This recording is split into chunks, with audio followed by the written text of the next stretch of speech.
তো শীতের একটা বৃহস্পতিবার দেখে ডিসাইড করলাম যে যাব সাই বাবার মন্দিরে, যেটা সোদপুরে রয়েছে।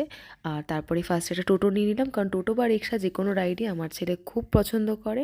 সো মন্দিরে পৌঁছেই ফার্স্টে প্রসাদের দিকে রওনা দিলাম, কারণ প্রসাদটা এই দাদার দোকান থেকে আমরা নিলাম। এই দাদার দোকানটা একটু ফাঁকা ছিল তাই জন্য। দেন মন্দিরে ঢোকা মাত্রই দেখলাম মন্দিরটা, এটা আমার ফার্স্ট টাইম এক্সপিরিয়েন্স। তো মন্দিরটা এক কথায় দুর্দান্ত, ঝকঝকে তকতকে। তোমরাও জানিও তোমাদের কেমন লাগে। সো এই চললাম আমি আর আমার ছেলে পুজো দিতে সাই বাবার দিকে। আর মূর্তিটার দিকে যখন এগোচ্ছি, দেন দেখলাম মূর্তিটা অসাধারণ। আমার তো ফার্স্ট টাইম আর খুবই ভালো লেগেছে। তো দেখতেই পাচ্ছ আমার ছেলে কতটা এই পরিবেশের মধ্যে নিজেকে মিশিয়ে নিয়েছিল। দেন এই ছিল আজকের আমাদের সাই বাবা সোদপুর মন্দিরের এক্সপিরিয়েন্স। এক কথায় দুর্দান্ত, অনবদ্য।